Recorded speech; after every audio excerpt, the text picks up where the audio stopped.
देश हित में हमारी अगली खबर महाराष्ट्र के सांगली में संतों पर हमले से जुड़ी है। आपको याद होगा 2020 में महाराष्ट्र के पालघर में 2 साधुओं और उनके ड्राइवर को भीड़ ने पीट कर मार दिया था। महाराष्ट्र के ही सांगली में पालघर पार्ट 2 जैसी घटना होते होते बची।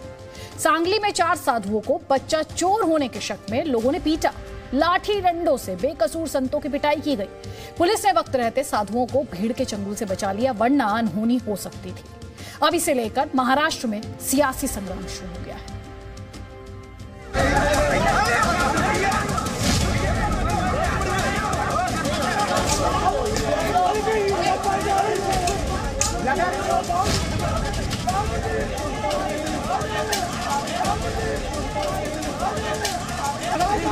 सांगली में पालघर दोहराने की कोशिश।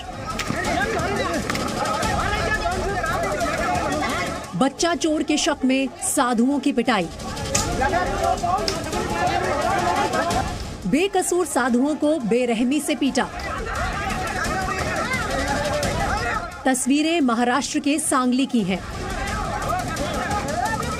उन्मादी भीड़ साधुओं की पिटाई कर रही थी।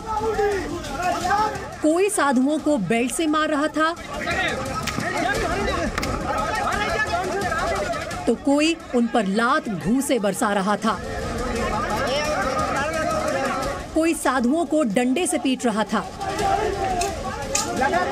साधु अपना पहचान पत्र दिखा रहे थे, लेकिन भीड़ की आंखों पर गुस्से की पट्टी पड़ी थी। वो कुछ सोचने समझने के लिए तैयार नहीं थी। लोग साधुओं की अंधाधुंध पिटाई कर रहे थे। जब आप इस पिटाई की वजह जानेंगे तो आपको समझ में आ जाएगा कि देश में एक अफवाह को लेकर भीड़ किस तरह हिंसक बन जाती है और बेगुनाहों की हत्या करने पर आमादा हो जाती है। ये साधु उत्तर प्रदेश के मथुरा से तीर्थ यात्रा करने निकले थे। वो कर्नाटक के बीजापुर से महाराष्ट्र के पंढरपुर में दर्शन के लिए जा रहे थे। उन्होंने सांगली के लवंगा गांव के एक मंदिर में रात्रि विश्राम किया। बताया जाता है कि सुबह साधु जब पंढरपुर के लिए रवाना हुए तो उन्होंने वहां एक लड़के से रास्ता पूछा। इसी बीच गांव के कुछ लोग वहां पहुंच गए। लवंगा गांव में कुछ दिन पहले एक वीडियो वायरल हुआ था, जिसमें साधुओं के वेश में बच्चा चोर गैंग के सक्रिय होने की बात कही गई थी। गांव के लोगों को शक हुआ कि ये साधु बच्चा चोर हो सकते हैं। गांव के लोगों ने साधुओं से उनका परिचय पूछा, लेकिन दोनों पक्ष एक दूसरे की भाषा नहीं समझ सके। सूत्रों के मुताबिक इसके बाद साधुओं और ग्रामीणों के बीच कहासुनी हुई। भीड़ को गुस्सा आ गया और लोगों ने साधुओं की पिटाई शुरू कर दी। साधुओं को गाड़ी से खींचकर बाहर निकाला गया और लाठी, डंडों और बेल्ट से उन्हें पीटा गया। घटना की सूचना मिलने पर पुलिस पहुंची और उसने मुश्किल से साधुओं को भीड़ के गुस्से से बचाया।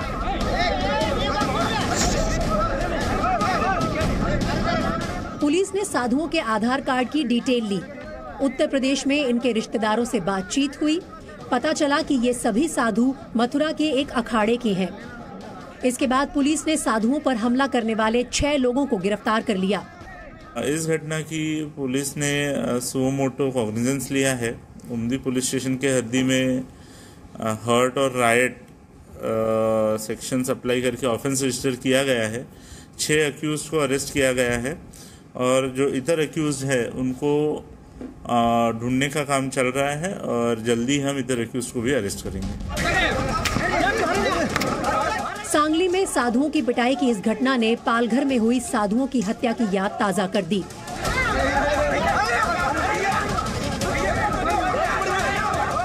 अप्रैल 2020 में मुंबई के पास पालघर में भीड़ ने बच्चा चोर होने के शक में 2 साधुओं और उनके ड्राइवर की पीट कर हत्या कर दी थी।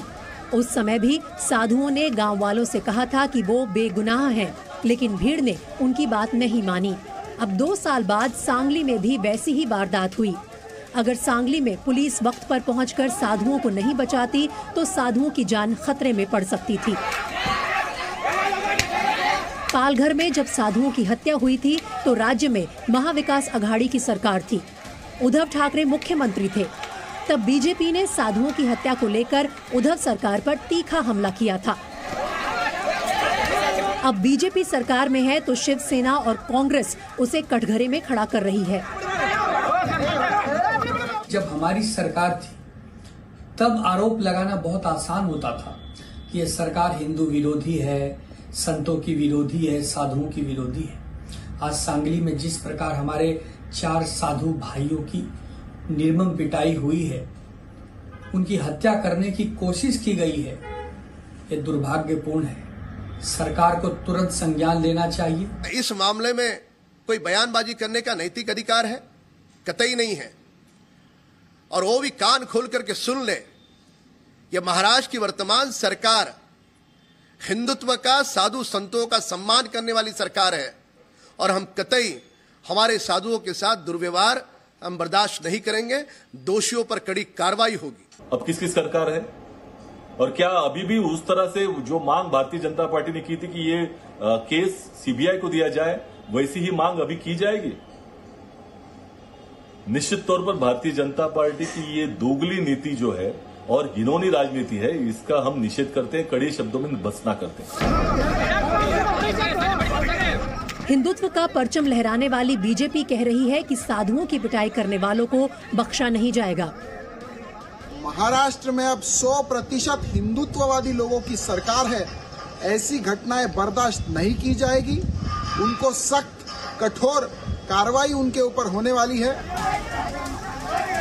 बच्चा चोरी की अफवाह देश के कई इलाकों में फैली है, इसलिए राजनीति से हटकर इस बात को सुनिश्चित करने की जरूरत है कि अफवाह के जाल में फंसकर भीड़ किसी बेगुनाह की जान की दुश्मन न बन जाए। सांगली से रविंद्र कांबले के साथ ब्यूरो रिपोर्ट, जी मीडिया।